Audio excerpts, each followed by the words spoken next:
So this is, by my notes, the 17th of these streams.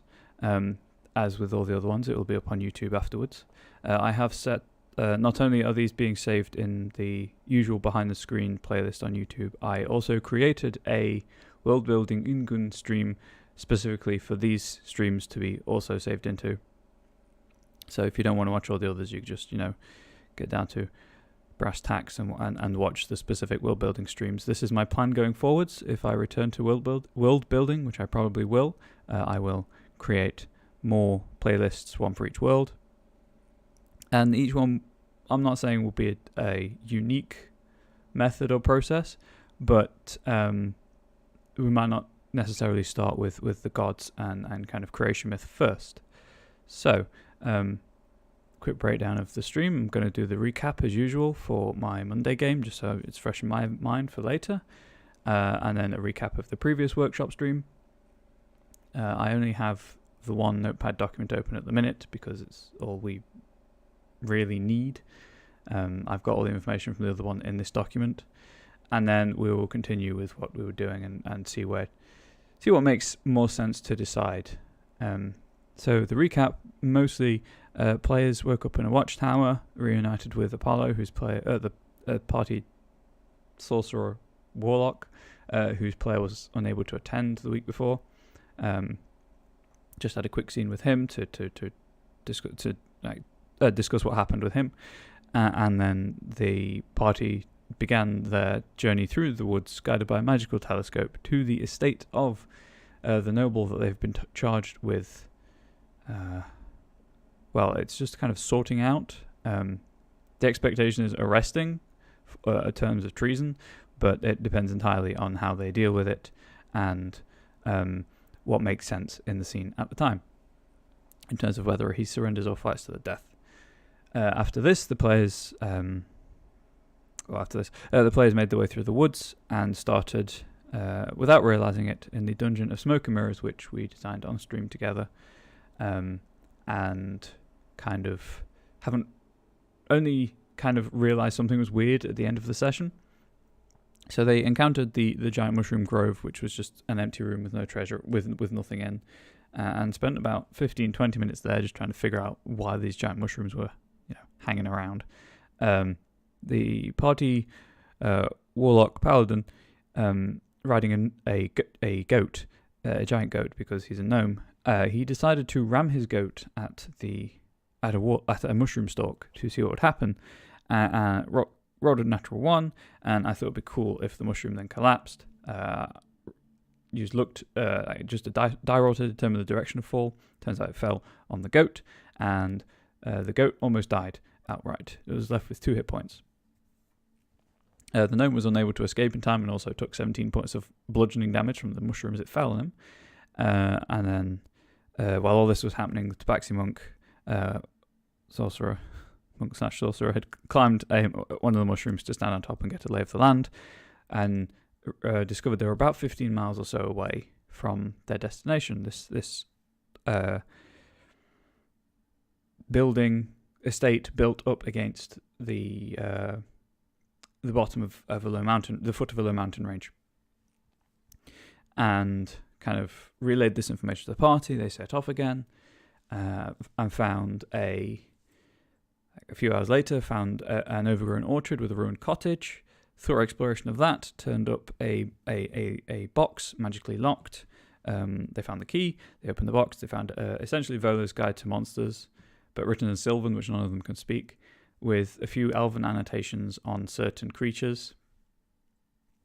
And I used this to try and hint at what was coming up with boggles and quicklings being having their names translated into Elven, which a few of the party can read.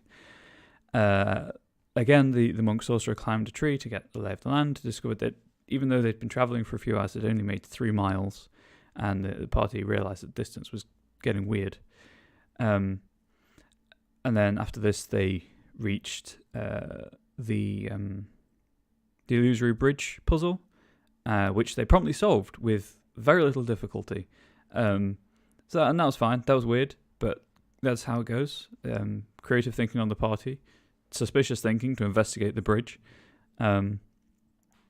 The party sorcerer warlock actually went looking for trolls under the bridge, but the monk was having none of that and just wanted to look at the bridge and realised there was an illusion, and then noticed that the weeds at the bottom of the water were kind of bending where they hit the reflection, and then they realised they could cross on the reflection. And then none of my players really picked up on my switching from definite kind of like you travel for 2 hours, you travel for 3 hours, 3 hours later, to some time and some distance, where they found a tree spirit who asked them for treasure from further on in towards the estate down the path, quote unquote path. There's no real path, just direction of travel, in exchange for a decanter of endless water that was creating the river they'd crossed previously. After some discussion, they agreed to do this and proceeded onwards, and the session ended with them stumbling across the Quickling Grove and their item, one random item from each person being stolen. Quicklings have +8 sleight of hand check modifier, and I rolled pretty well on the D20, so managed to beat all their passive perceptions. And they just saw these items kind of moving quickly along the grass towards this big tree in the center of a clearing on top of rocks. And that is where we are going to start later.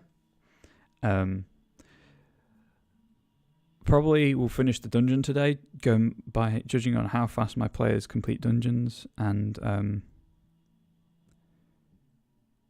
it could possibly extend into next week, depending on if they trigger the 2 combat encounters or not.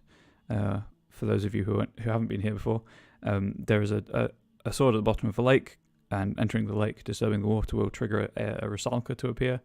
This is a creature that the players have encountered before, and it's just intended to show them how far they've progressed since then. And if the second one is a cave guarded by 2 Korrids, and if they go in the cave, there is an insane mirror creature in there to foreshadow what is coming. And then the end of the dungeon is just a simple riddle with which has technically 2 solutions, and one of which is stealthier than the others than the other. But I anticipate definitely by the end of next week, the players will realise that they've been to this house before, and then that they know the layout of the house, because it is just a copy of his estate house in the city, magically recreated through Fey magic. I'm going to just quickly mute the mic and sort out the washing machine. I will be right back.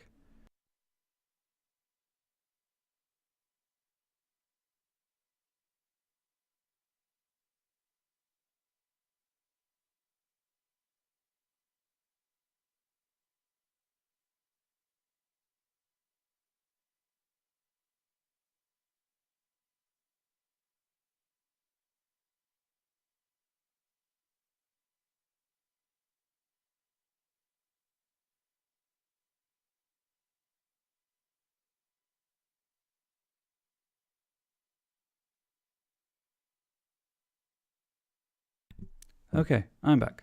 So, that was the session recap, stream recap. Last stream, we randomly generated a list of deities, 10 primary deities of the world of Yngun,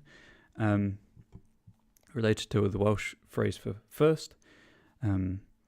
Random name generator provided the names, randomly rolled 4 domains using D&D 5th edition domains, because that is primarily what this resource will be used for if I ever need it.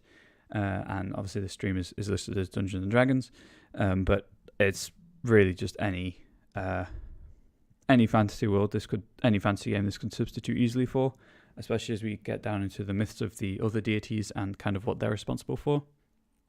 So we came up with the idea that Notrix, the Careful Mistress, she of the Lost Memories, goddess of kind of the practice of magic, cast the first spell which brought about creation, and immediately forgot that she'd cast the first spell. So she lost her memory, which gave rise to 2 of the gods and sapient life, and kind of restarted casting it, and it is the continuation of this casting which sustains existence and magic in the world. And should she finish the spell, and the spell takes galactic time spans to cast, millennia certainly. Should she finish the spell, she will regain her memory, but the universe will end, and then she'll cast the spell again, and thus propagate the cycle. There are kind of people pray for her memory to return before the spell ends, so that she can cast a second spell using the power of the other gods, so that she doesn't forget herself this time, and kind of create a perfect world where everyone is linked in a collective consciousness, and there's kind of a post-war, post-religion state of being. But as more sapient life is born and created, she loses more memory and knowledge, and will eventually forget to keep casting the spell, and the universe will end, which is when she remembers again, because all life disappears, and so she ends up casting the spell again. So I need to reword this first line because it contradicts the last line. Loses her memory of finishing the spell. Oh no, it doesn't. Never mind. Here we go. Universe will end when the spell is finished. / she forgets to continue casting it. And if you think of any cool additions to this while we go, please do let me know in chat. If you're watching this after the fact on YouTube, please let me know in the comments. The whole point of this is to do this as a community effort, and I am, not too proud to admit that collaborative creation produces far greater results than I could do on my own. And I am extremely excited to see where this whole thing goes. So as part of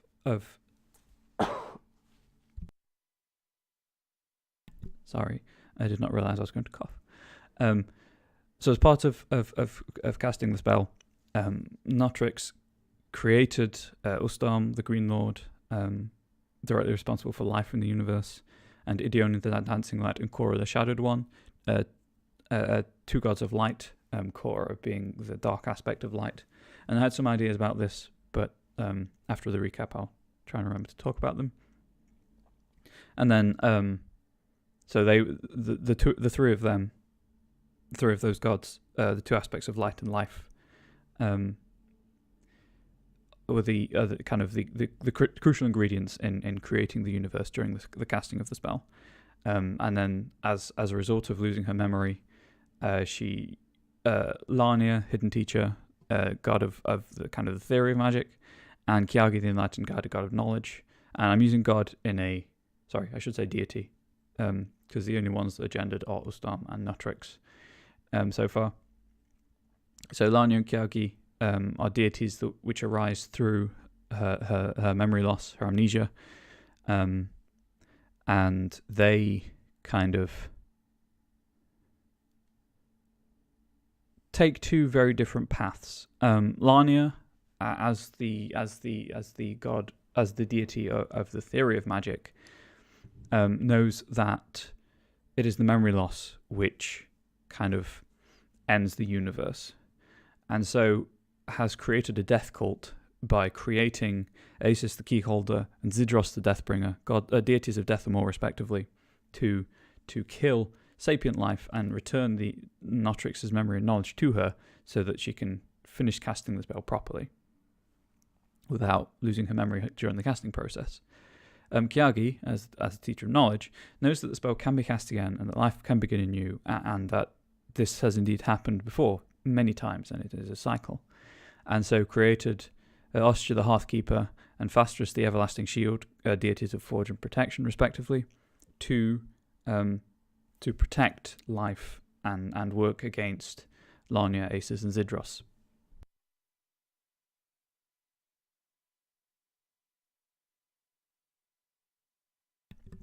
And that's really where we got to in a very much hurried 15-minute recap of the previous stream. I realized I never paused the preview. There we go. So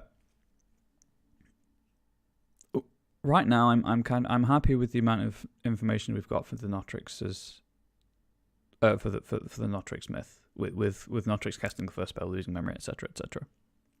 I'd like some more information on the rest of the gods and kind of rest of the deities, and any kind of mythological ideas we can create for those. I don't want to go kind of into too much detail in this, because I don't want to have a situation where people don't want to use this resource because it's too prohibitive. There's too much information for someone to kind of to understand at a quick glance and to build a campaign around, or to set a campaign in.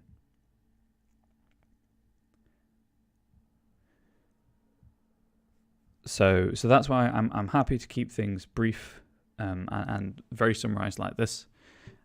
But again, I want some more information about each of these deities in terms of like a myth associated with each one.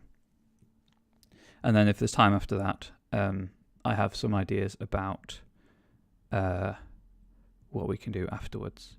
So my idea about Korra and Yngun, the deities responsible for light and darkness. Obviously, in the real world, kind of the moon has a unfavorable aspect in mythology. It's kind of seen as a secretive being. The word lunatic and the words lunatic and lunacy relate to the moon for insanity, and because it is inherently tied to the night, it can't exist without being surrounded by darkness. It usually seen as not as good as the light giver, as the sun, being provider of light and life, and responsible directly for keeping us all alive through heat and plant growth. So I was thinking, what if Korra arose first as the prime deity of light, but Yngun stole it, and now the sun becomes the trickster deity, and the moon becomes the darkness, probably again, in terms of simple mythological archetypes represented by the moon. Not that we have any symbology associated with any of these yet. That will come later, in theory. And so the Korra becomes the injured party, and maybe the focus of kind of the primary focus of worship, with the light deity, the sun deity, being regarded as a dishonest trickster. Just to present kind of something that is familiar, but equally is very different to expectations. So I'm just going to make a note of that. And then obviously maybe elaborate on some of these points. Arose first from Matrix's consciousness as the. That's fine, Tangier. If Deities isn't your thing, what is your thing? Because I'm definitely interested in anything people want to contribute, and kind of repercussions of myths and story archetypes.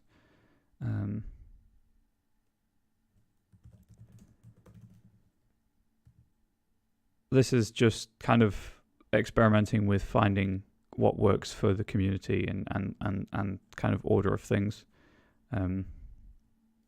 Deity.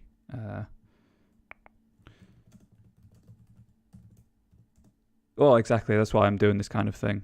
Sun was stolen by Yngun.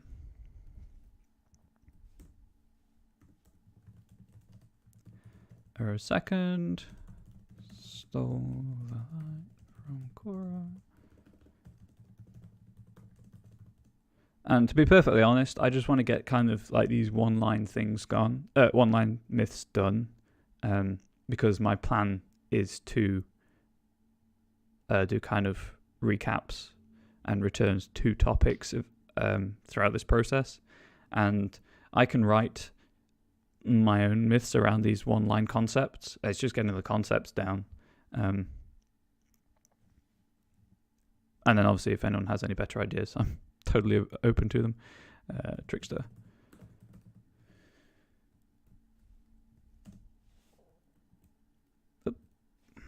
formatting's gone to heck. Nope.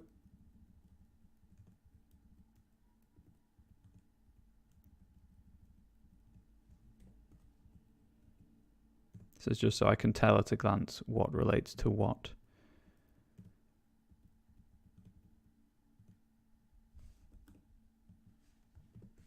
So Narnia and Kyagi will probably end up with a another bullet point underneath them, just because of the nature of their creation, nature of what they've quote unquote done in the history of this world.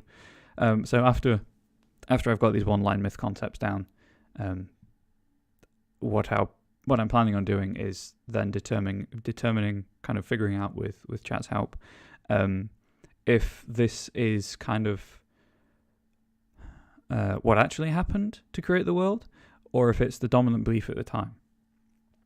And then if it's the dominant belief at the time, if it is the kind of universally accepted belief, or if it's something that is imposed upon people by like an empire or something. And also try to figure out how many civilizations have risen and fallen. Probably just roll a d4 and get a result between 1 and 4, because that's how d4s work. Redundant statement. To generate how many previous civilizations there have been at this point in time of the world. And then figure out the dominant species of that, or the dominant race of that, of each civilization, just using a random D&D race table I found, including all the races from published source books, supplements, and then kind of go from there with major world events. Certainly I don't expect this... I don't think this whole process will take that long. And once we've got the basis of the world down, then we can kind of do deep dives and create settlements and populate countries and things like that. So if you're not necessarily all that interested in the myth side of things, then I 100% understand. I know it's not everyone's cup of tea, but I'm hoping there'll be other things that you'll be interested in later down the line.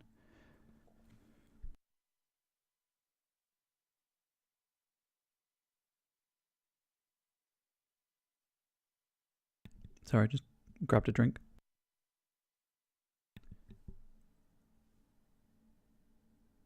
Anyway, so brief explanation of kind of what I hope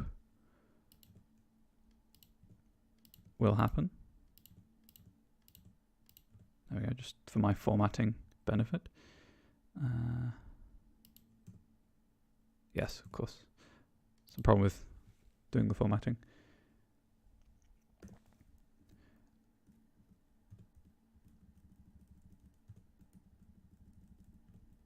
I have seen your comment, Tangier. I'm just sorting this out. Sorry. If you don't want crediting, that's fine. I just prefer to credit where credit is due. And this is all going to be available freely after the whole process has been completed. So, what if your storm was burning some way and when the light was stolen, he became free? That's a cool idea. Cool. Well, I prefer crediting where credit's due. I'll just make a quick note of this. Bound in some way. And theft of light set free. Okay, so what if kind of both sun and moon existed, as they still do, but your storm was bound with chains of sunlight, and when Yngun stole all of the light apart from that which is necessary for Korra to exist, i.e. moonlight, Yngun stole the chains as well and kind of released life into the world. Does that make sense?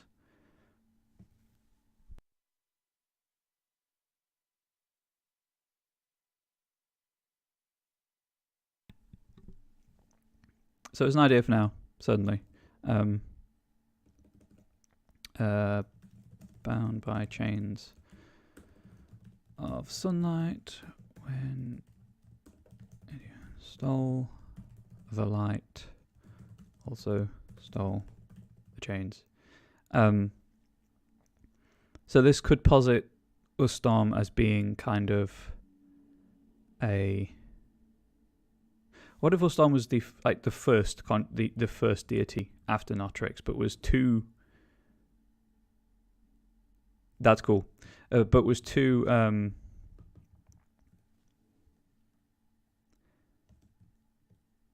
So if we have in this world, because of this, life can only exist in the light. So this could mean that there's no real subterranean settlements or anything, and then that the advanced species that want to do like permanent mining and stuff create automata to inhabit those subterranean spaces. So that's like a kind of a global consciousness, a global claustrophobia or nyctophobia of some kind. What was my other train of thought? Yeah, so perhaps Ustam was the first creation, but was too... Cool, I'm glad you like the idea. Was too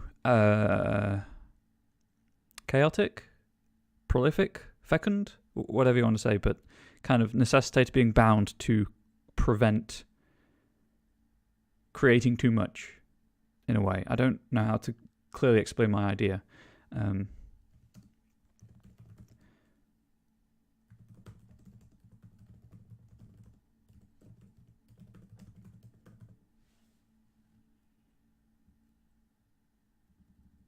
We'll just put cultural in case it works out better that this is not a universally accepted kind of belief.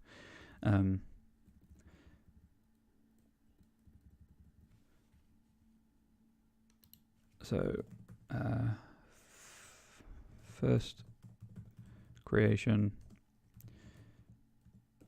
too chaotic / prolific, bound to prevent.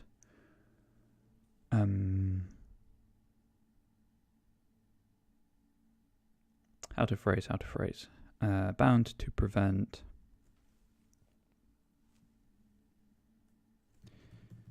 I mean, unfettered obviously is without being bound, but bound to prevent unfettered creation of life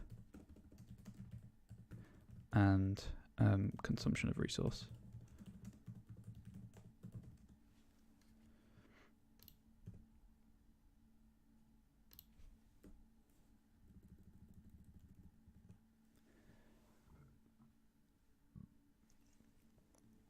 So, like the way this suggests to me is it primarily Ustam is like a nature deity of plants and animals, and went too wild, so to speak, with it, and kind of started using up the resources that Notrix needed to cast the spell.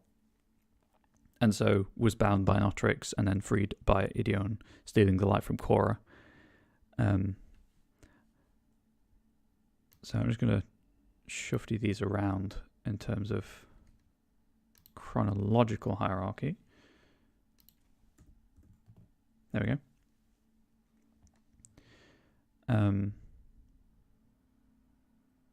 So arose first from Notrix's consciousness as the prime light deity, sun stolen by Yngun. Left only moonlight to exist in.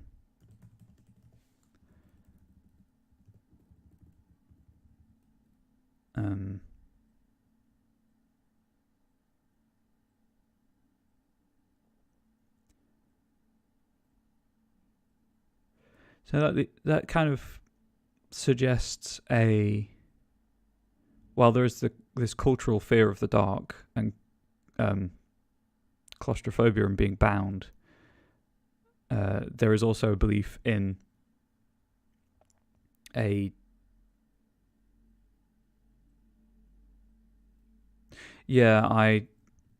originally I by first and second I just meant of the light deities, but I agree that it is 100% confusing. So I'll just put second and third creation, and then the third generation will be the ones who arise spontaneously, being as they are not. Second, third. What? Being as they are not.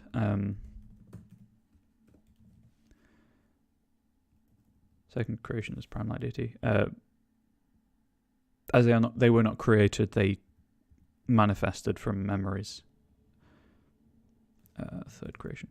Thank you for calling me up on that, or pointing that out. This could have been better phrased from the start, I suppose. Left only moonlight to existence. Yeah, so it kind of suggests that while there is, as I say, the cultural fear of the dark and confinement and things like that, that there is also a belief in the fact that the moon perhaps protects in a way. Because obviously there's going to be a day-night cycle. Even if the culture is predominantly driven by light and they illuminate the night as best they can at all times.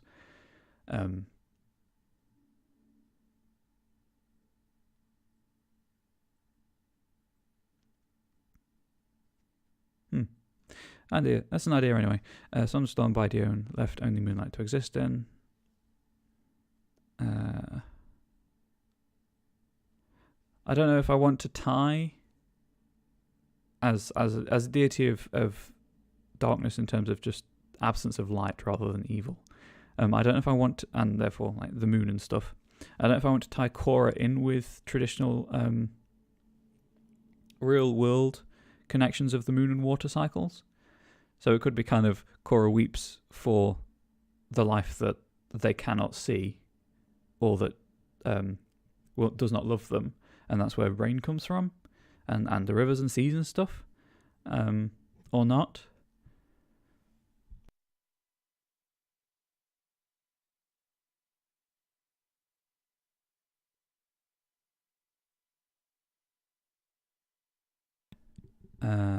And also with Idione, does this mean that culture and society regard kind of the trickster as having qualities that are worth emulating? So kind of like a fiercely independent streak runs through the entire society. But then kind of, is this a society driven by crime, or what we would understand as crime? Probably not for it to exist for any length of time. I mean, I don't know much about anarchism, but I don't know that it lends itself to long-lasting societies, especially. And I don't really have the inclination to do any research on it right now while trying to create this or to keep this interesting.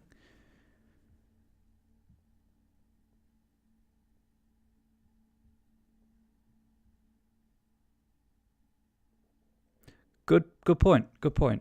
So, I've lost my mouse cursor. There it is.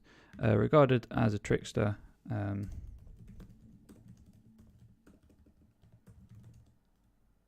Doing the right thing no matter what as a result.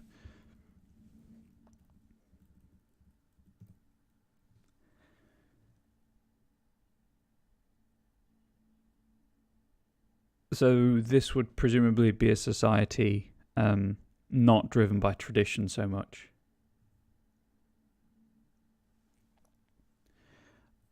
I don't know, because obviously the Loki trickster archetype does exist, and it's something we could definitely come back to.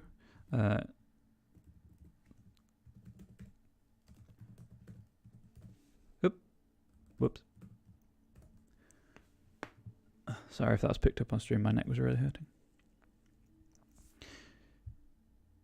Right thing no matter what as a result. Plus independence.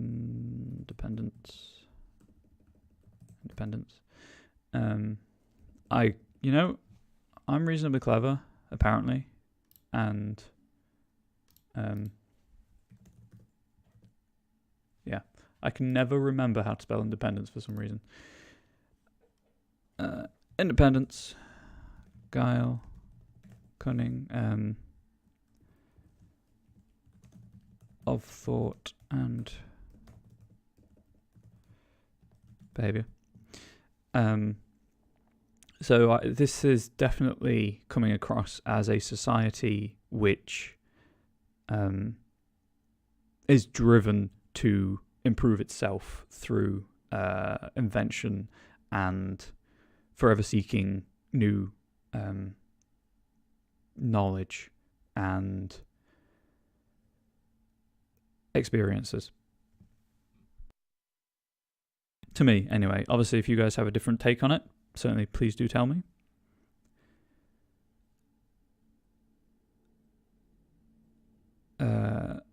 So, I mean, traditionally, obviously, the sun and the moon are viewed as opposites. So the simple solution here would be that Korra becomes more focused on tradition and hierarchy and institutional structures. Perhaps businesses, kind of invoked as a protector of establishments which are meant to last. Not necessarily remain the same, certainly not stagnate, but are definitely meant to last for a period of time.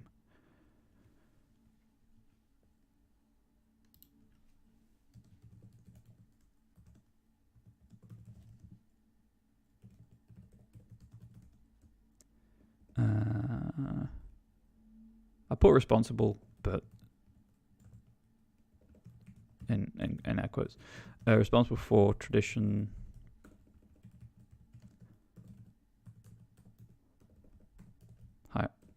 Typing when there are people watching, surprisingly, is not easy. Tradition, hierarchy, institutional establishments.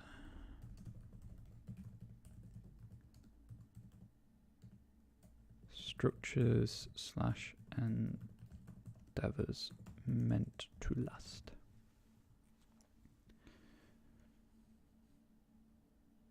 I think this kind of warrants being on its own bullet point. It's less myth, more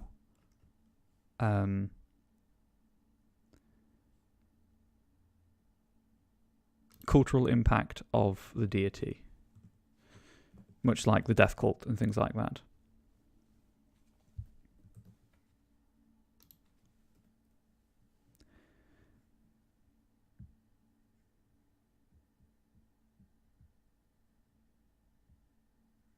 Okay, so that's that.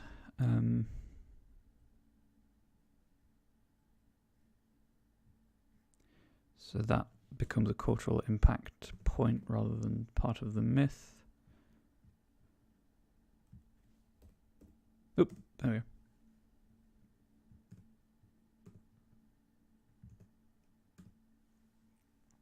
Okay, so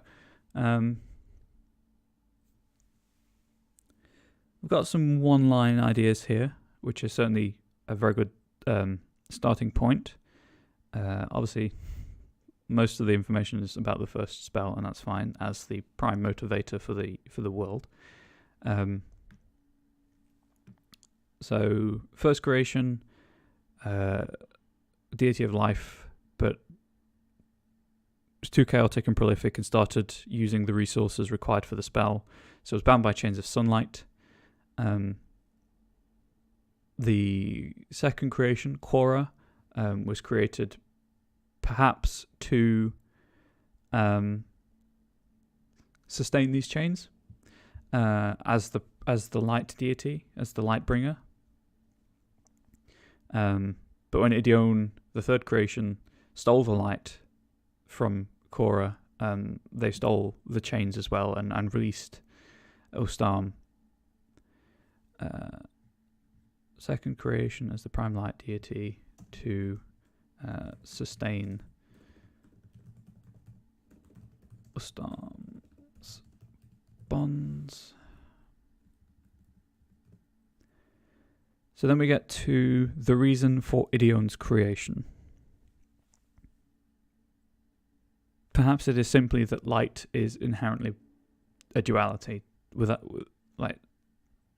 Light cannot exist without darkness. Darkness cannot exist without light, maybe. And so Yngun was created to balance out Korra, but wanted what Korra had instead. Ooh, twins is a good idea.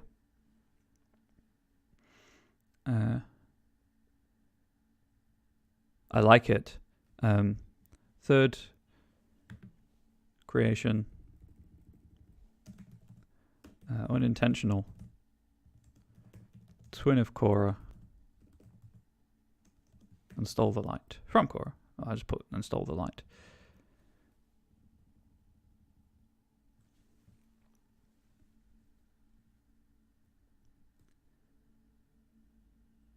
And then is regarded as a trickster.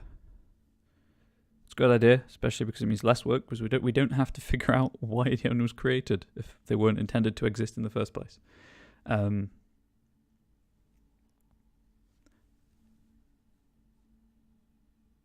was stolen by Yngun and left only moonlight to exist in. Unintentional twin of Korra stole the light.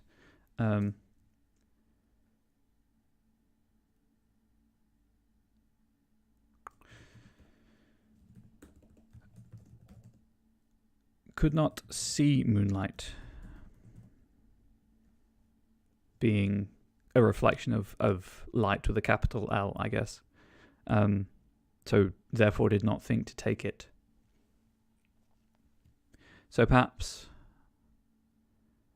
Korra being more a deity of the moonlight and the night and stuff, and Yngun cannot see each other now?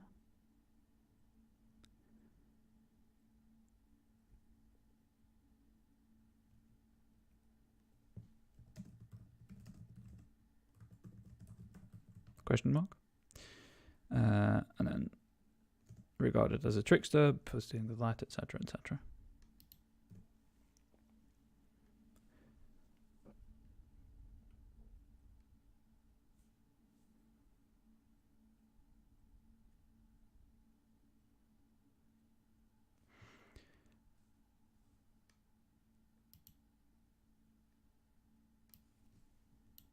To my mind, it makes, just moving on to the next section, but we can obviously go back to things if we decide to. To my mind, it makes sense that Kyagi would be the first arisen as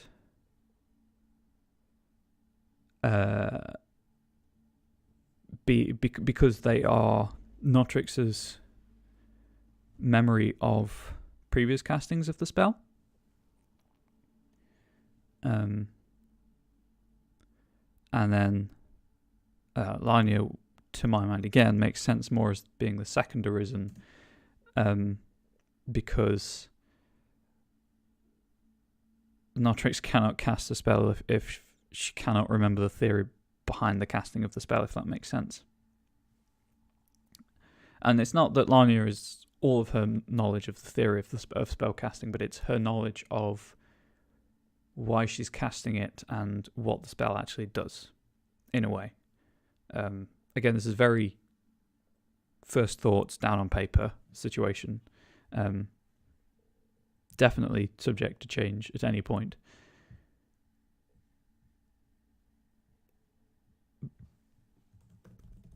And I should probably make a note of that whole thing. First arisen.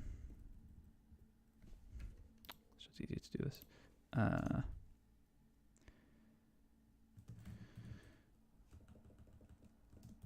From Notrix's knowledge of casting the spell, capital S, other times, and kind of is her reason for doing so to create life, and is the embodiment of her reason for doing so, which is to create life. It's a better way of phrasing it.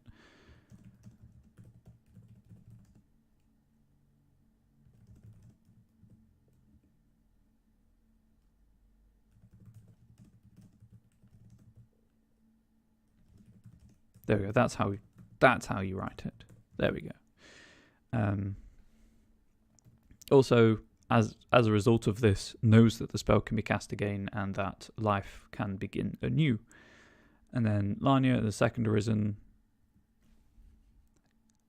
from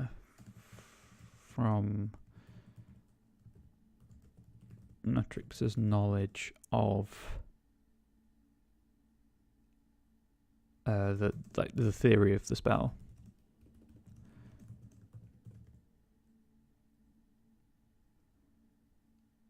And how to cast it.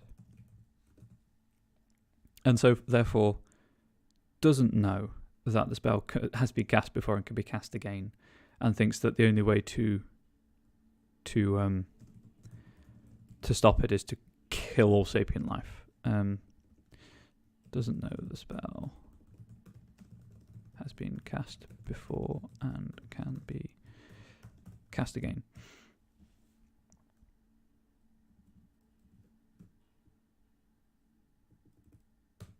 Definitely regarding the death cult as a cultural impact of Larnia. Kiagi. And I see it very much kind of in terms of there being a schism in the believers in this pantheon, where some of them believe Kiagi's, or maybe some believe that Kiagi is the first arisen, and some believe that Larnia is the first arisen, and then kind of believe what those deities believe as the knowledge deities.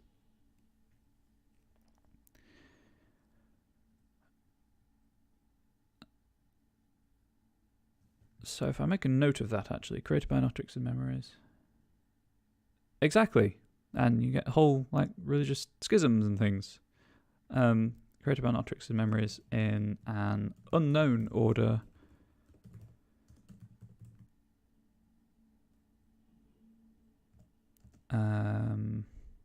So this would be the commonly accepted belief. Kiagi first, then Larnia, perhaps. Unless you're doing an evil campaign, in which case it would totally make sense for a death cult to be the prime focus of the religious belief involved.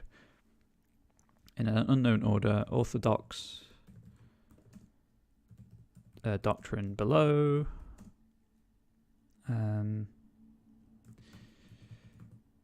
Schism between which capital A arose first, because these are spontaneous manifestations, and which arose second.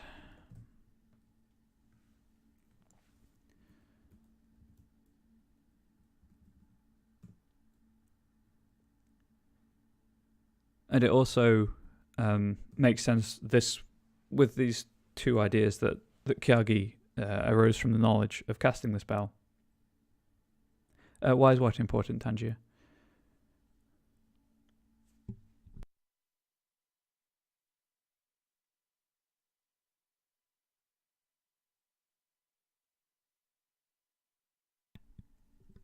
Sorry. Okay, so this is all to my mind and what all of this suggests to me. So obviously your mileage may vary.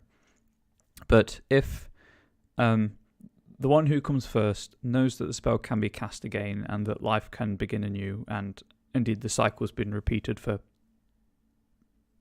times uncountable, sorry, then there is an inherent authority due to the seniority of that belief. And so kind of when the second one arrives on the scene and says, oh no, it's not going to be cast again, the world's going to end, we need to kill everyone to return the knowledge to Natrix so that the gods can continue to exist. If that idea is younger, it's less authoritative and has less legitimacy, usually. Obviously in a society that prides independence and has a less of a focus on tradition, then that does raise cultural questions. And as I say, I'm open to being challenged, and I appreciate that you asked that and challenged it without just saying, yeah, the streamer knows everything, because I don't, and the whole point is to create together. So if that idea makes sense to you, that's fine, but if you have other ideas, please do tell me. This is all as it occurs to me and needs to be refined and things like that anyway. And indeed, after a good writing trick, which I'm going to be using with this, is after you write anything, leave it for a period of time. Don't think about it, or think about it as little as you can. Don't tweak it, don't edit it, don't do anything with it. Just, I believe Stephen King's advice is put it in a drawer for 6 months. Forget about it. As an aside, On Writing is a fantastic resource. And then come back to it with fresh eyes. And this is definitely what I'm planning on doing with this. After we've got all these ideas down, in, as you see, like one sentence concept, I'm going to move on to a different topic, and either after finishing to an extent I'm happy with the world building process. So maybe after there's a few continents, after like there's enough of a world that a games master could pick it up and write their own adventure in it. Then go back to it and go through, look at concepts, see if the notes still make sense, question where they don't, question facts established within them with chat's help to filter them through a second round of idea generation, really, and to polish them up. And then, depending on how long that process takes, and depending on how happy with all of that, you guys in chat are, maybe go through it a third time. Haven't really decided. And then once everything's in a state which people are happy with, then kind of write it up properly and put it out as a resource for people to use.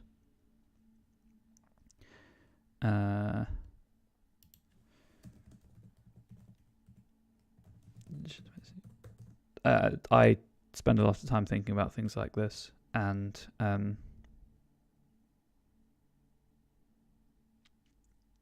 as I explained last stream, which obviously Tangier you weren't here for, I think I explained this. I have a degree in religious and theological studies, and have always been fascinated by myths and stories.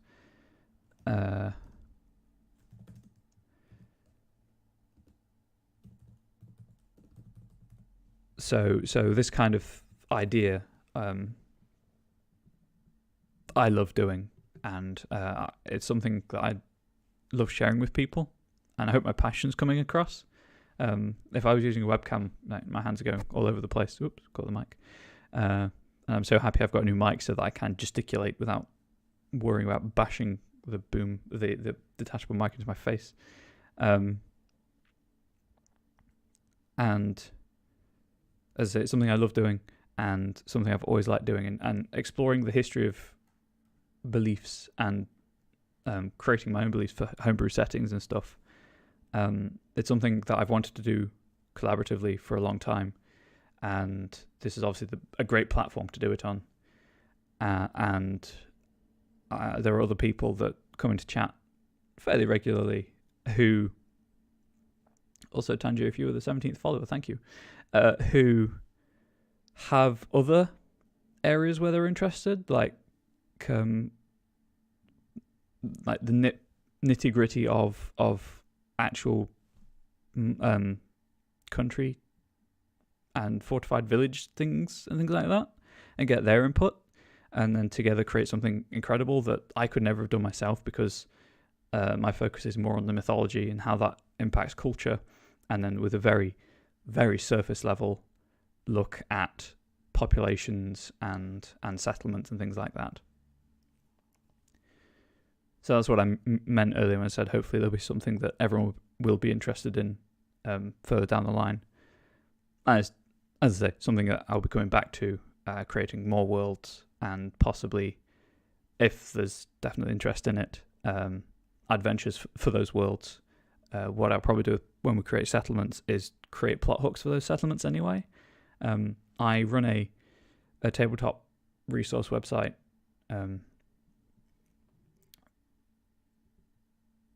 where I put a series of articles, blog posts, what have you, called Atlas Inspirare, with a geographical area, like a country, with three main. I try to put the three major parts of that country, three major cities, settlements, whatever, and then I break those down in a sister series called The World and Its People into more detail, and provide 5 key NPCs and 5 plot hooks, usually related to each NPC, but not always. And that's definitely something I want to do with this. But with this, I want it more of a campaign guide than just a page on my website. That was a slight digression, I admit, from the established purpose, but it's something I've not actually vocalized. So there we go. Down on the record. Now I've got to do it.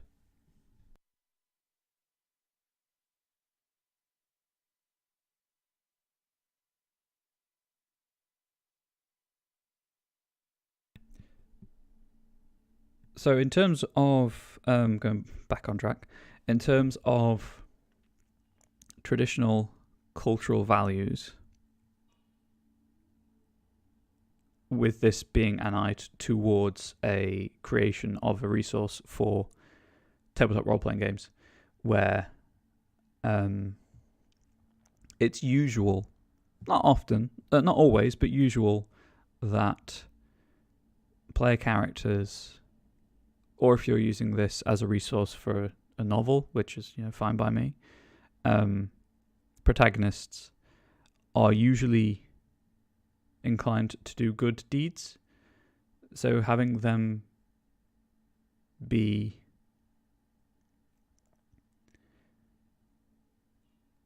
believers in Larnia's way of viewing the world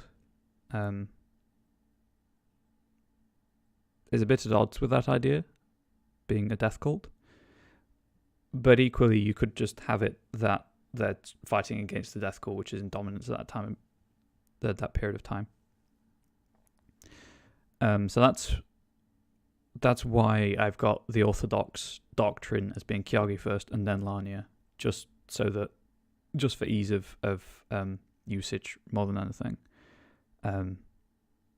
Kiagi being first teaches that the spell can be cast again, life can begin anew. So more people just naturally follow that path than Larnia's death cult. So with that in mind, the cultural impact of that would be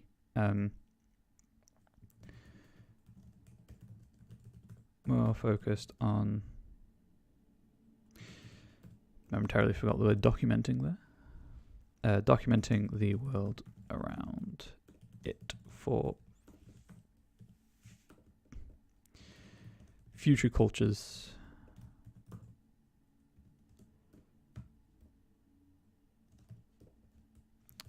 Benefit. /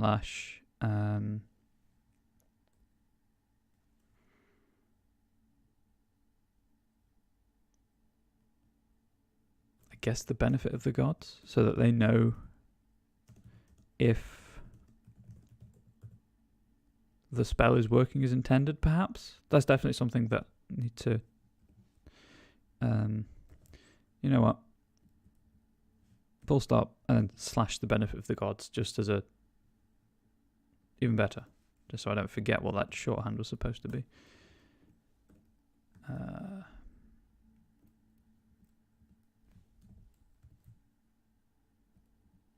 There we go. That should help me remember in the future what I meant by that.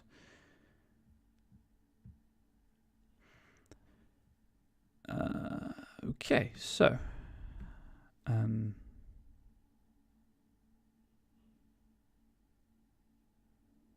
I realise that kind of unintentionally suggests a passive, almost agnostic behaviour, where Kyagi's devotees, the people who commit to Kyagi, accept that there's deities, but are more focused on documenting the world rather than furthering their cause. Maybe if there's something like that, obviously is further down the line after we've ironed out the wrinkles. Sorry. Then Narnia. The main cultural impact is just the death cult trying to return memory and knowledge to Notrix by killing sapient life.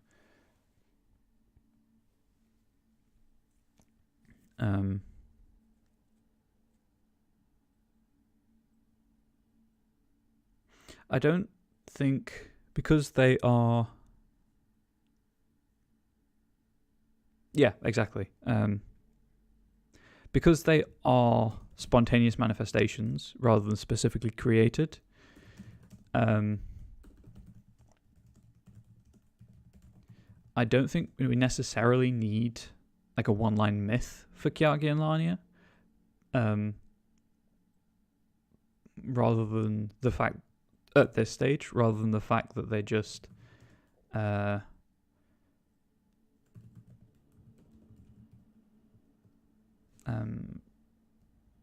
of worship. What was I going to say? I can't remember what I was going to say, chat. Oh, that's annoying. Because they did arise rather than being created. Their one line, if any mythology associated with them, will probably be more related with their teachings than with their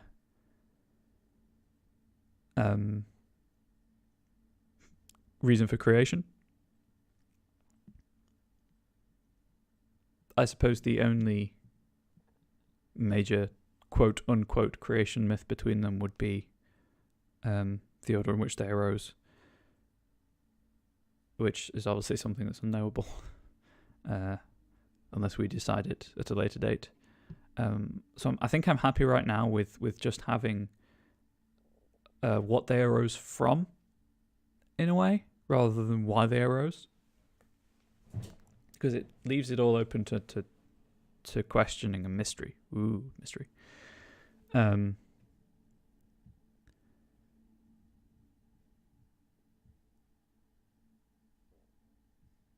So I'm going to move on to the fourth generation, Asis and Zidros.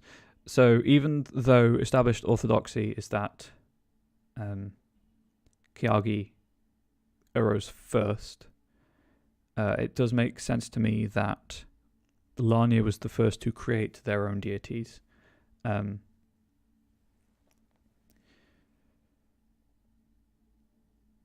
For people who weren't here last time, the short phrases between the brackets are just core ideals that I thought of related to each deity. So none of them, I think, are explicitly designed to be evil. Like even the death one, it's just death is only the beginning kind of idea. The first thing I did was assign each deity an alignment using D&D's alignment system, but I believe it was Ooze suggested scrapping them, and that definitely helped with flexibility of ideas. So I'm gonna have to just insert some lines and bullet points.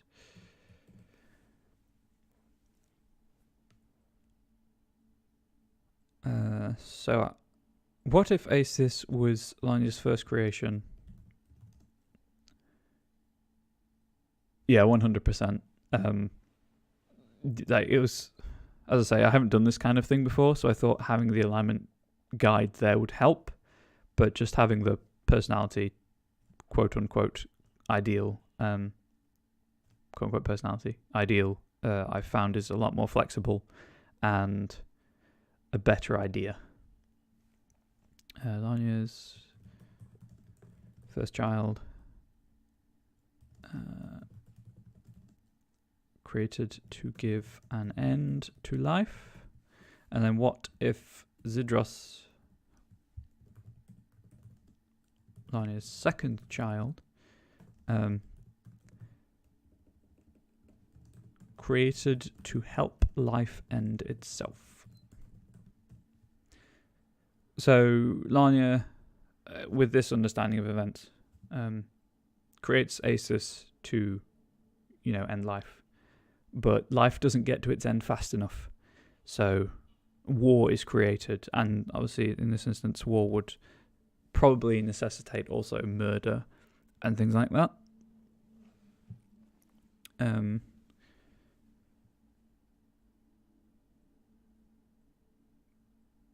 then, so how do these two impact culture? And obviously, if you have better ideas about reasons for creation, please do say. I am 100% open to them.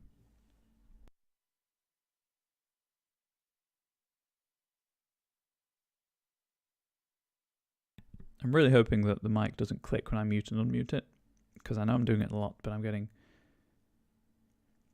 Okay, so I will put question marks by these. So, cultural effect of war and death. Oh, good. I get very thirsty talking a lot, like most people. So I was worried that... And it's not nice hearing someone drink on stream. I try to move away from the mic when I swallow and things like that as well. So I'm hoping it doesn't pick those up.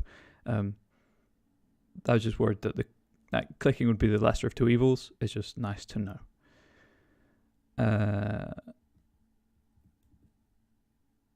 Obviously, the cultural impact of war is what we have right now, and that war either perpetuates itself. I'm cynical, so sorry about that. Oh, good. War either perpetuates itself, leads to tragedy.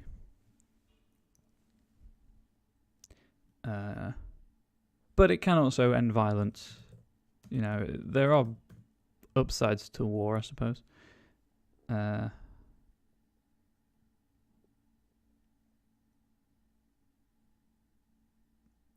Here's where I lose everyone. Perpetuates itself, leads to tragedy, ends violence. Defends the defenseless. Nope. That does not look correct in any way.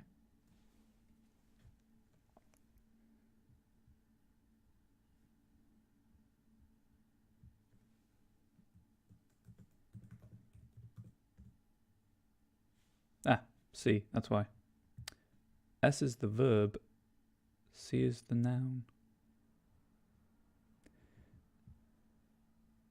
I always get that the wrong way. Apparently this is how you're supposed to remember it. S is the verb, C is the noun. So a good way to think about it with words like defense and license and etc.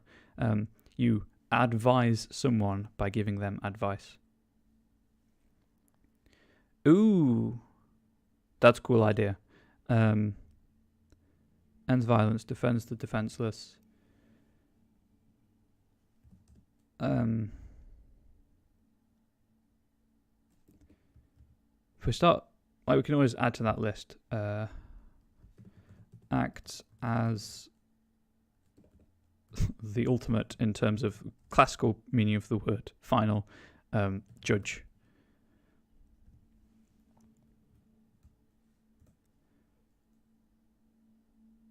So in this instance, would the death deity, be kind of the act of death, and then after you are dead, Zidros judges you.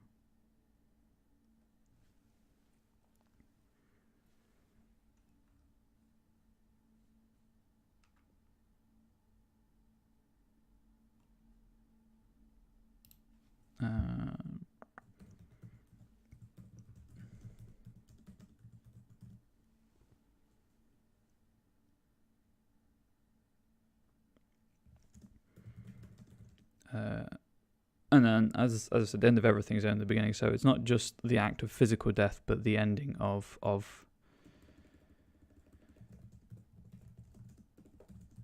things, relationships, cultures, etc. So,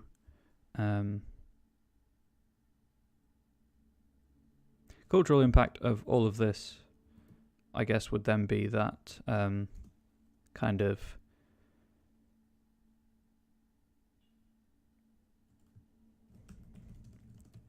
purity of body is linked to purity of soul, maybe? So it's maybe not a necessarily combative society, but a very physically active one.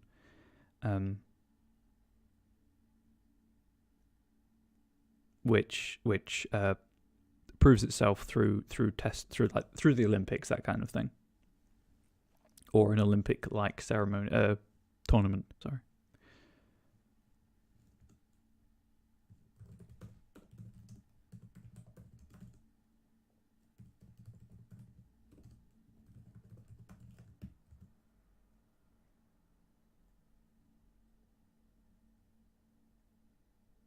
I just like the idea that instead of having go with the Egyptian example of Amut and weighing a feather against your heart, you have to prove yourself in physical combat after death with a representative of Zidros, and that determines where you end up in terms of an afterlife.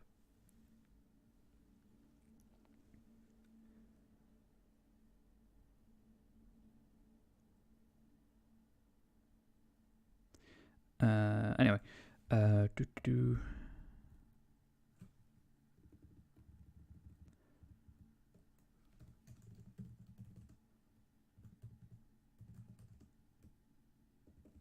so having a deity that's not having a death deity responsible for the ending of things in general, I think ties in with the independence of thought and behavior idea from Yngun, being that kind of society accepts the intransient nature of things. And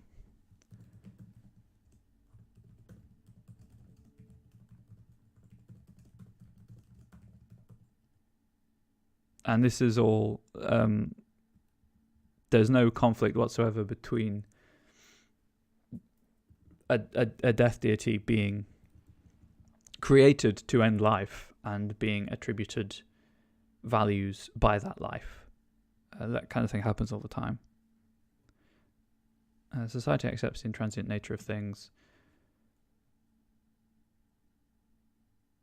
I put death in quotes is an everyday fact of life. 1 second.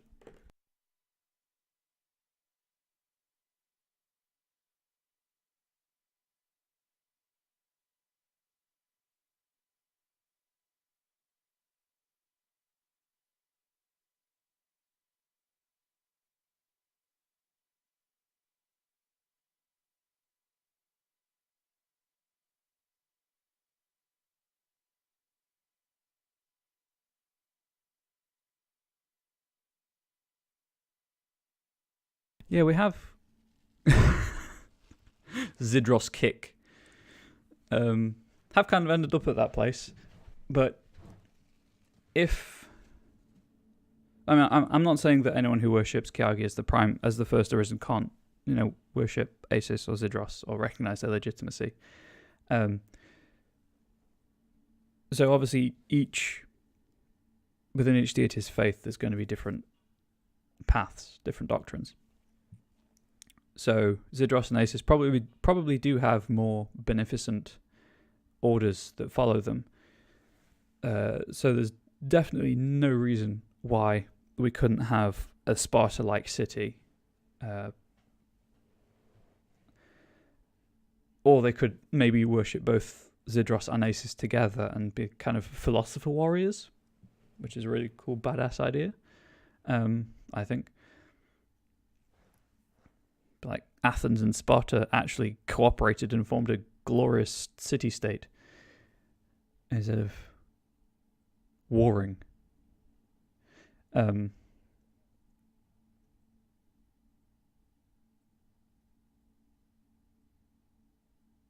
Yes.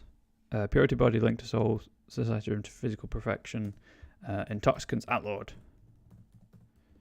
Apart from adrenaline, obviously. Forbidden.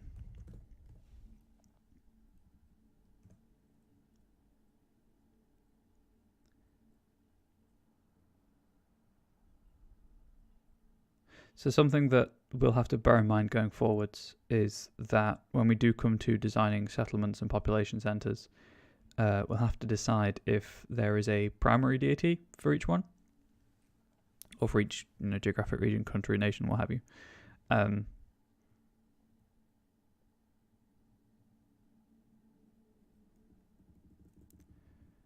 Intoxicants forbidden, driven by common sense. That is equally a very good point, because that way you can have places where intoxicants are just illegal, straight out, against the law, and then places where you're allowed to imbibe if you wish, and the different legal situations those two places would have. Accepting the transient nature of things. Death is an everyday fact of life. Perhaps at an extreme,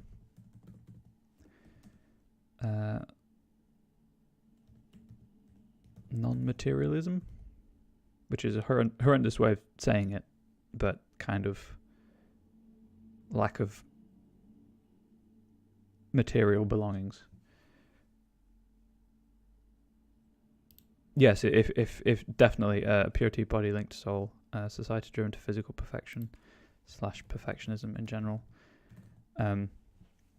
If you believe in an ultimate arbiter, then obviously that's going to impact your behavior and way of thinking.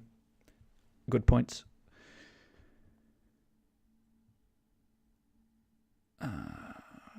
So, Asis, first child created to give an end to life. Zidros, second child, created to help life end itself. Asis is more the act of death and the ending of things. So the cultural impact of that would be acceptance of the intransient nature of things. Death is an everyday fact of life. Extreme version would be non-materialism. Anti-materialism, I guess. 144? I don't understand. Sorry.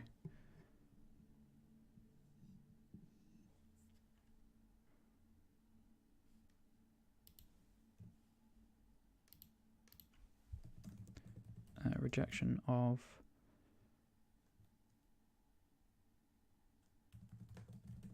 tradition.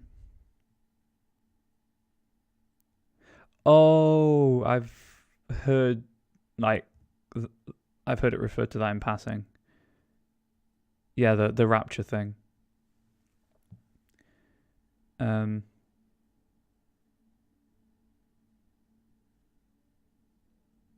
Yeah, certainly. So if we have during my common sense, and then because these are, I don't say lesser deities, but subsequent deities, there's going to be more, to my mind, there's going to be more variation in their worship.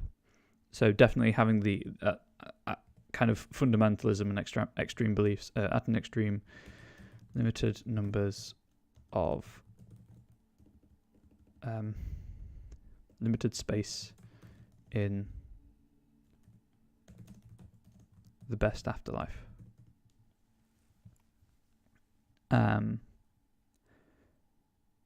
Obviously having, I say obviously a lot, having a lot of deities does bring into question about how many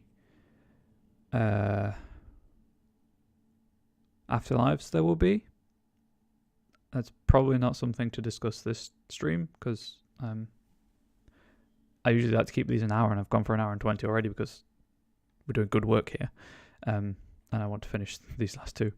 But it's something that we should probably consider, and if you know anyone who is interested in that kind of thing, please do tell them about the stream. That's my self-promotion over and done with for now until the end of the stream. I feel dirty every time I do it, but I have to do it. Or I feel like I should do it to appear some sort of professional standard.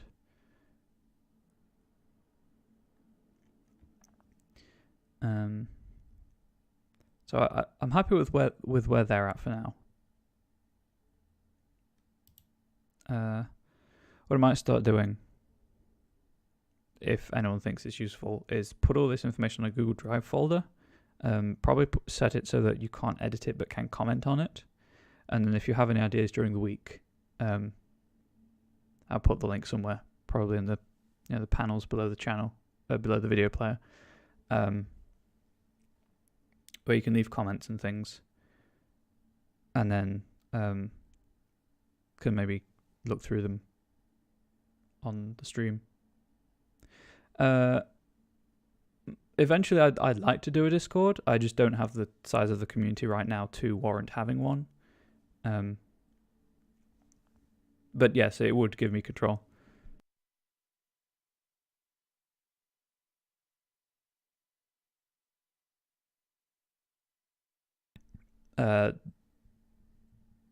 That's true. It's something I'm considering anyway. So thank you for the input. And I already have the Discord account and everything, so I would definitely bear it in mind. Thank you for permission. No, it's fine. The whole point of this is to create a creative community. So, again, insert line and bullet point. So going with your admittedly superior method of cultural impact first, and then going back to creation myth. So I took the name Ostia because it reminded me of Vestia, hence the Hearthkeeper. Vestia being the Roman god, Vesta, being the Roman goddess of hearth and home. Hence Vestal virgins and all that nonsense. So my original idea was kind of, yes, deity associated with the forge, but also creation of things. So kind of the opposite of Asis, actually. So perhaps it's kind of the creation of family and what not.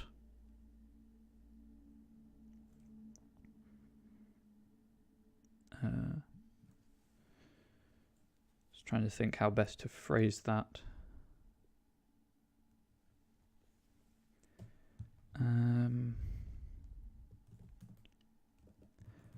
Crust, the artisanship. That's not how I spell artisan in any way. Artisanship and creation of non-material goods, I guess, is the best way to phrase it.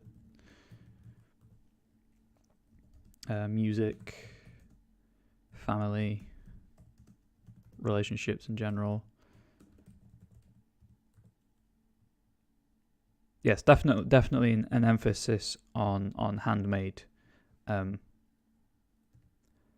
is probably a society. If it's a later society, it's probably one. Well, I mean, we've already discussed them having to create automata to mine things. So it's clearly,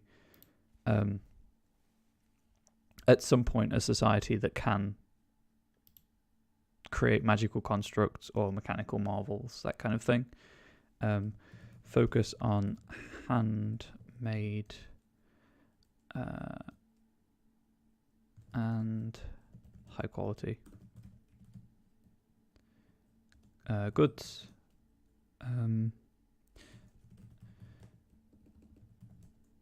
Importance placed on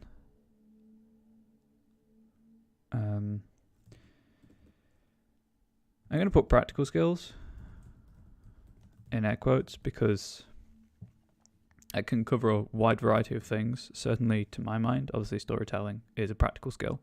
And is in fact how I make some of my money every month. But my father, for example, would not value it in any way. Hence why... ephemeral, that's the one.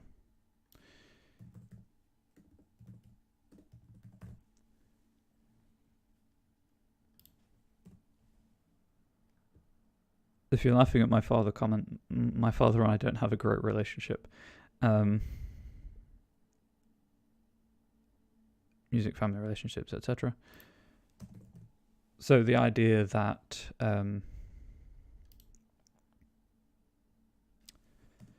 society encourages mastery of path. So, like, for example, not what I do. I do a bit of everything in my primary job.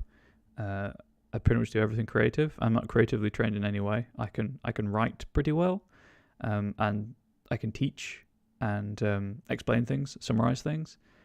So that would be kind of, in this society, if I were a follower of Austria, I'd probably focus on the writing and the teaching rather than jack of all tradesing through graphic design and marketing work and everything else that I do.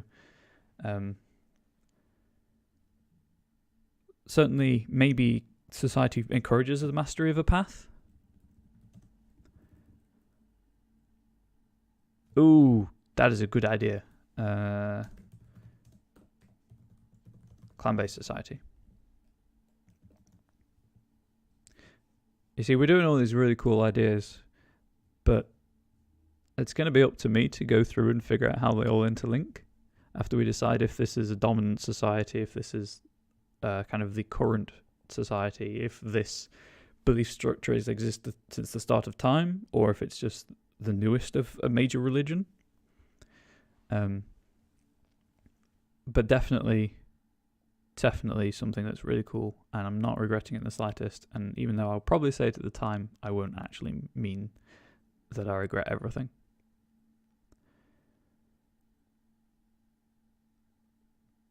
Also, as an aside, and this won't really make any difference to you, Tangier, but if anyone's watching this on YouTube, I feel like I'm doing a much better job with this new mic than I was doing with my previous mic, just in terms of confidence and gotta start saying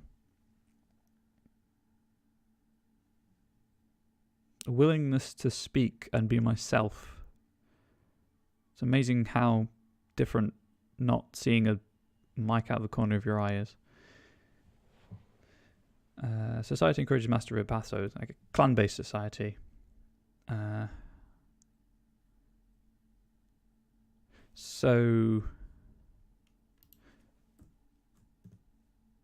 100%, this idea would not have arisen were it not for Tangier's method of going with culture first and then rolling it backwards.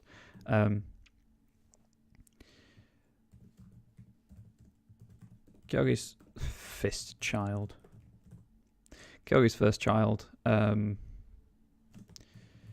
created to give life purpose.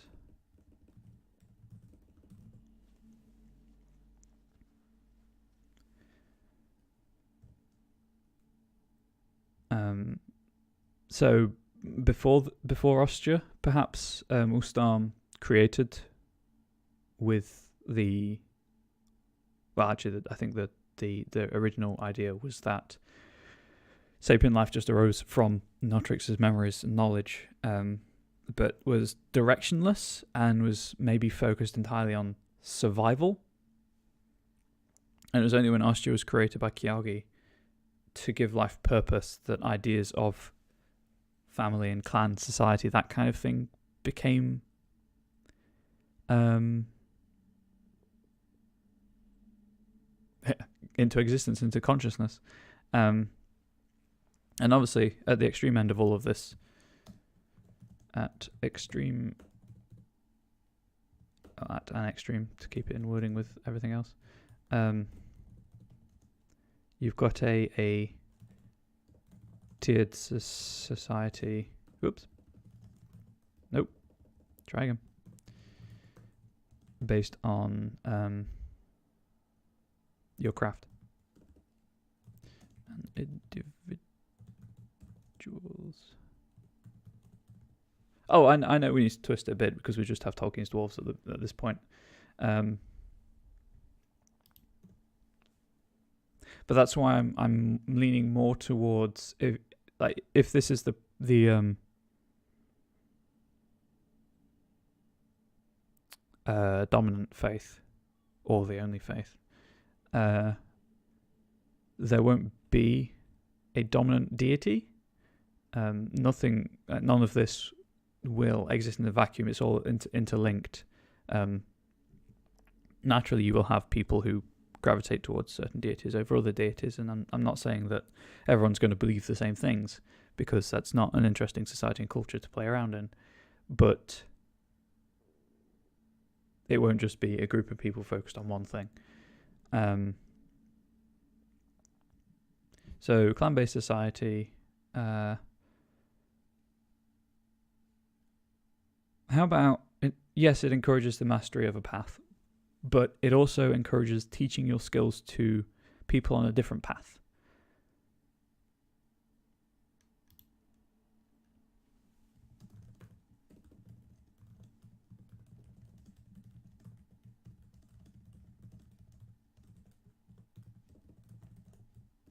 So there's some degree of social flexibility in if an individual realizes that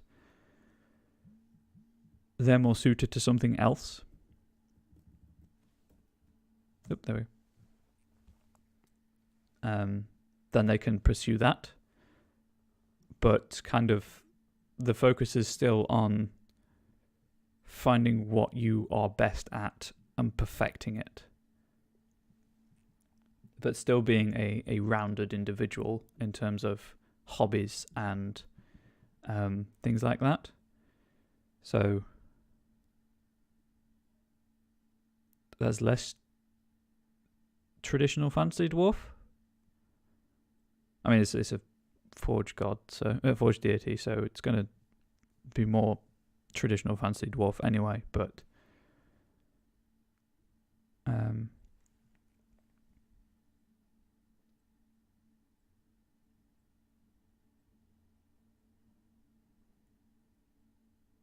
100% would value calibration. So they teach your skills to people on a different path. Encourage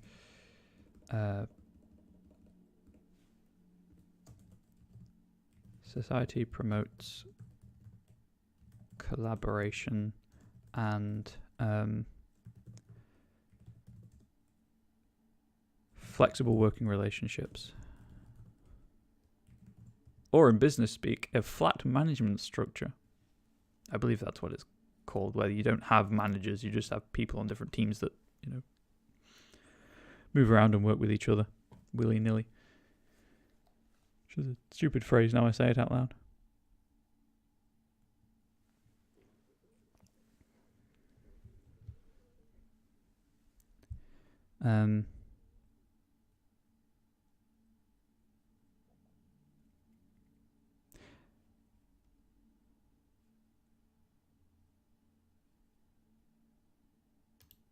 So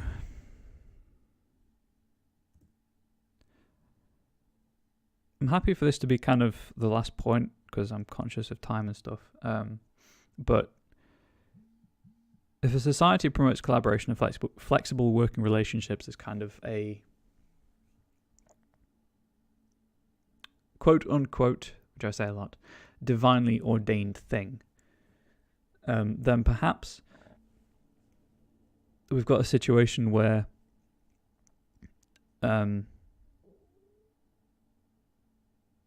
very bureaucratic government. They would have to be in a way, just to keep track of everything. Perhaps we've got a situation where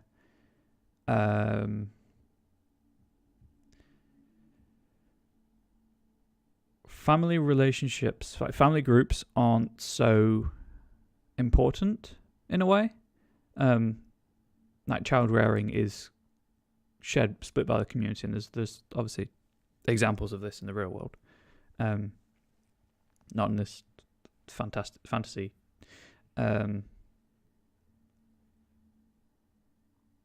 So maybe there's more focus on creation of perfection of skills and creation of goods and things, whether physical or ephemeral, than on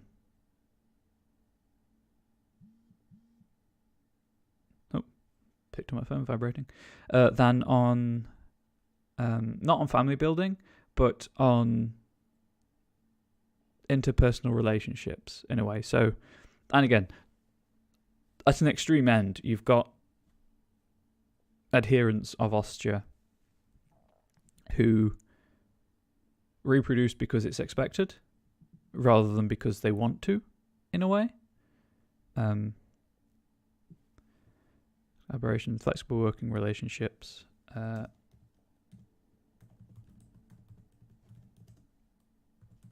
bureaucratic structures to organize things,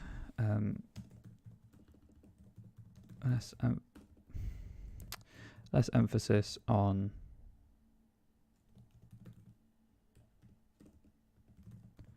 interpersonal relations, communal child. Again, typing when people are watching is very stressful. Communal child rearing. And then at an extreme, tailored society based on individual's craft. I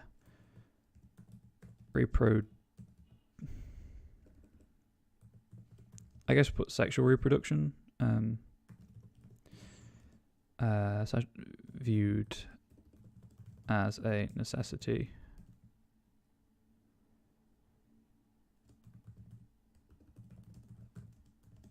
Rather than a pleasure. And obviously, like, some people view that anyway. I don't want to in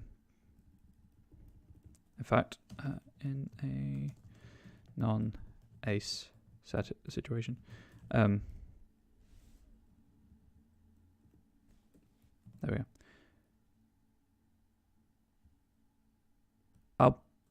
I'll make a note of that, but I'll put orphanage in air quotes because I'm not sure it's the right word, but it definitely gets across what is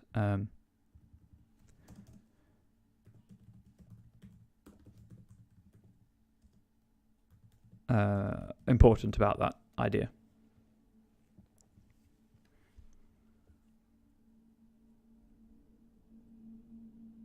So what I mean down here is referencing asexual people,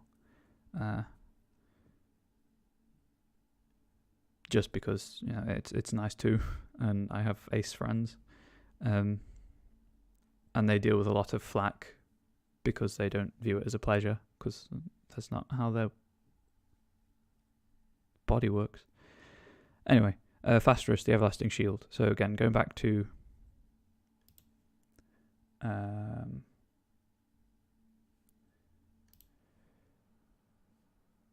culture.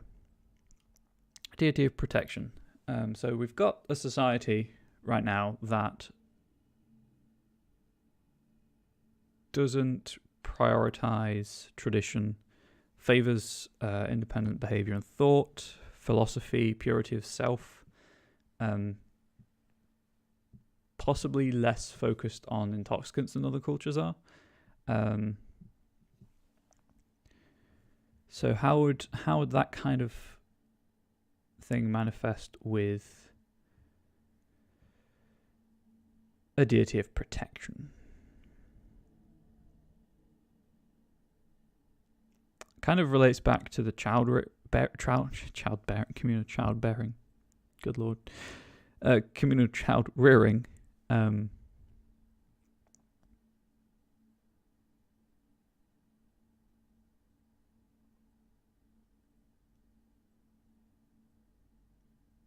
Could be that in a society that prioritizes, not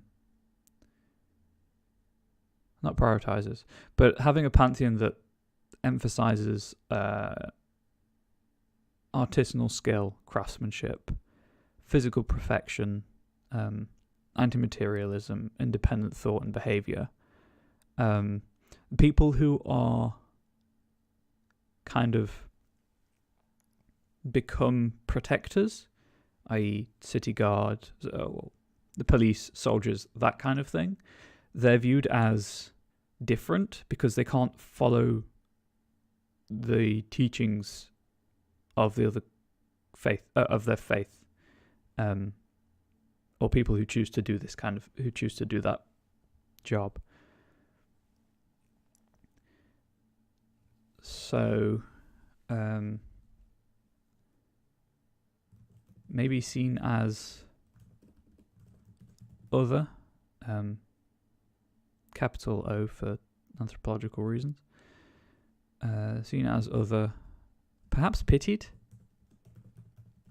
because they don't fit in with the rest of society.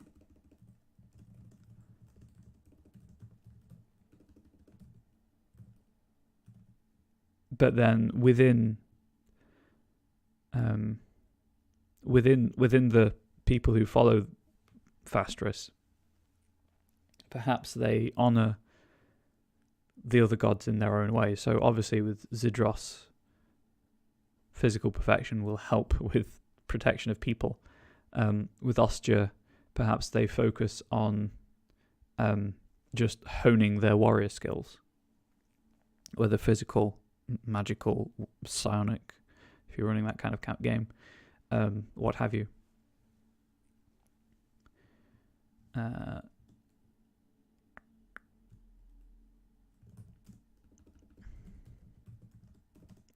Followers worship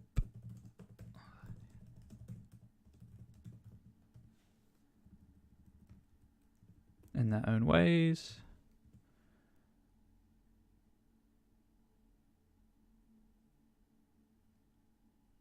What if protection is not lying to protect yourself?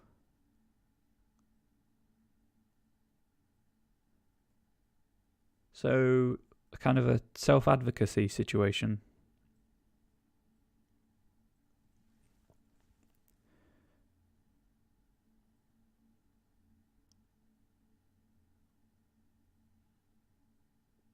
I mean, I could just put it here. Or we could have a major split in Fastris' followers, where some view it as protection of self and some view it as protection of the community.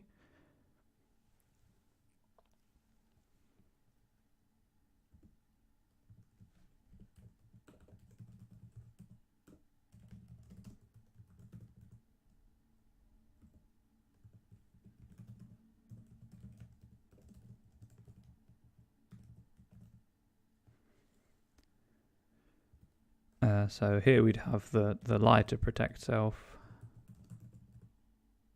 Yes, that is definitely what I was going for, Tangier, because of your first comment. So lie to protect self, but like definitely does, yeah. Lie to protect self, and let's just go back to the top. So Notrix is just an established fact. So Yngun is lying to protect the self. So then presumably protection of community would be focused more on Korra, and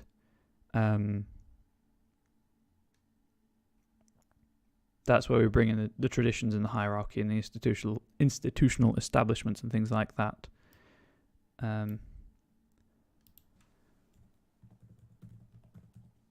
Preservation of establishments to ensure survival.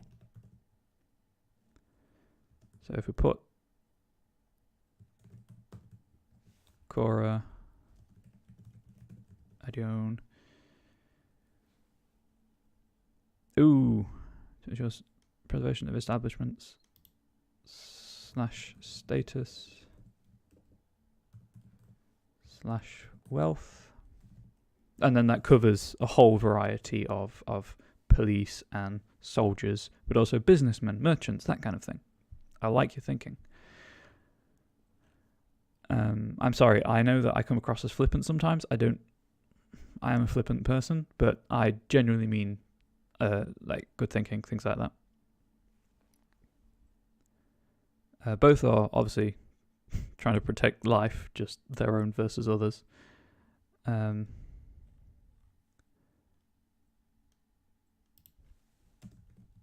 that's how their worship of Ustam manifests.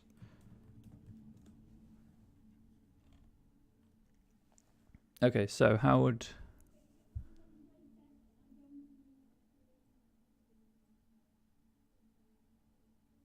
I think individual members of Protection of Self versus Community would probably worship Kiagi and Lanya in their own way, depending on the person, and depending on what they prioritize.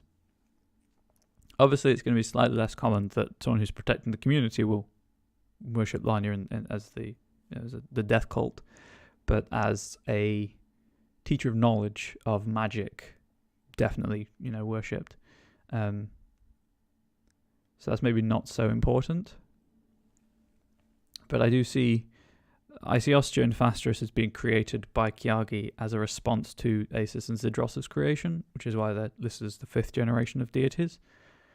So they'd probably worship Asus and Zidros, and Ostia as the first child as well.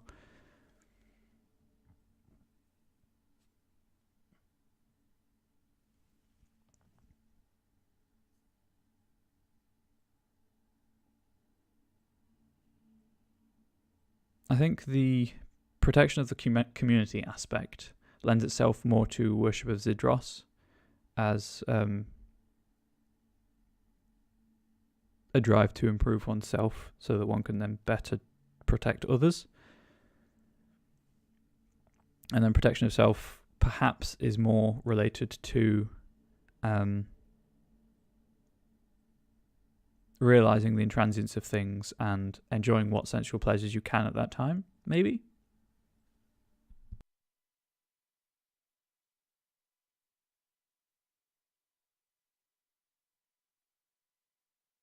So I'm just going to check that I didn't miss the post I'm expecting.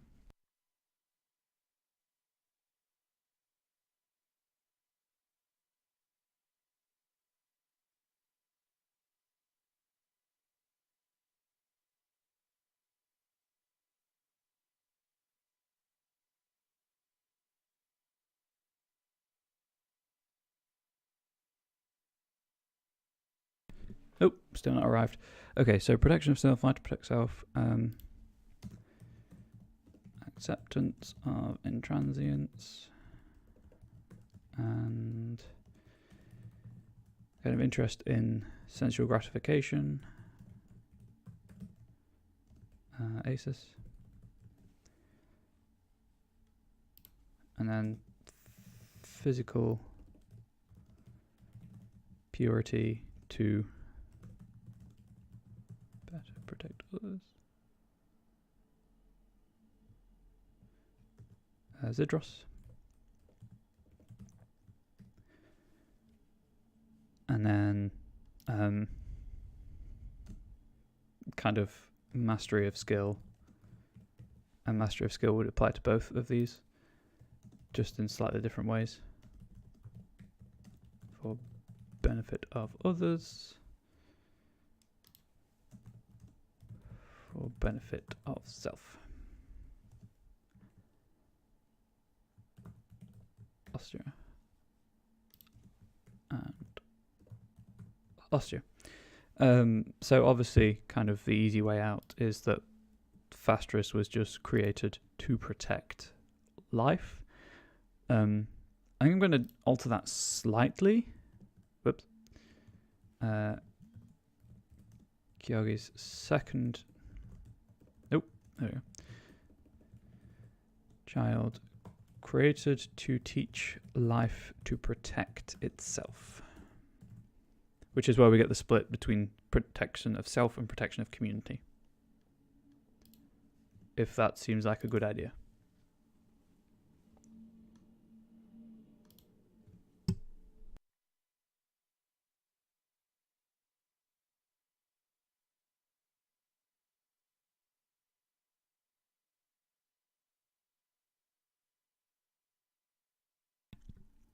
As an aside, I hate waiting in for packages. I've got to be leaving in about an hour or so. I really hope it arrives before then. It'd be really annoying if it doesn't.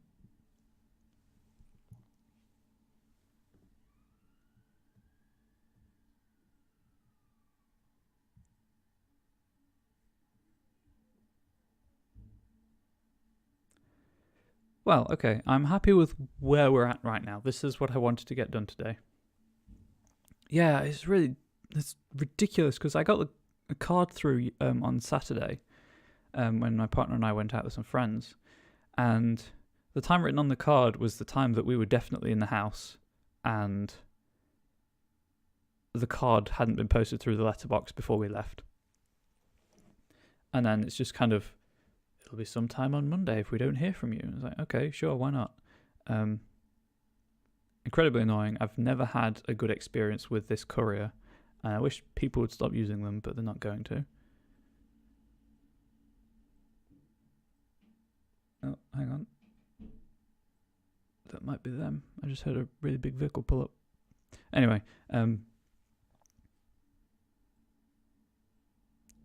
I'm happy with what we've got done today. Oh, 1 second.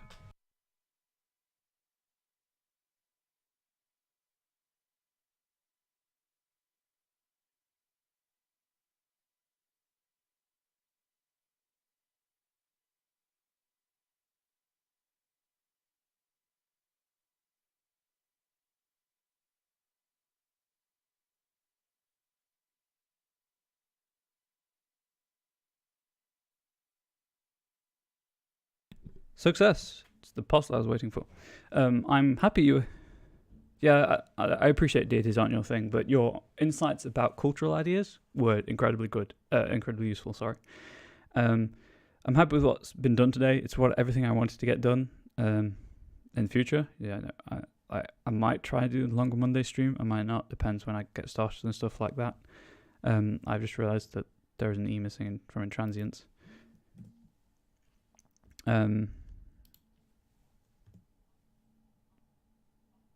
As I say, this will be up on YouTube afterwards for viewing. YouTube channel of the same name as the Twitch channel, Comrade Bubbles. If you want to, go, just listen to the generation process. Because I know some people do like listening to things like this on in the background. I've got a friend who listens to these while he works, which I'm very grateful for.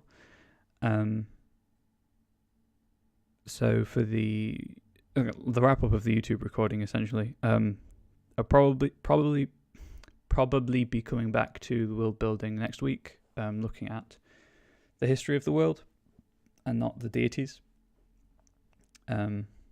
Starting with how many civilizations there have been and things like that. So if that seems like your thing, please do come back. So YouTube, thank you for watching.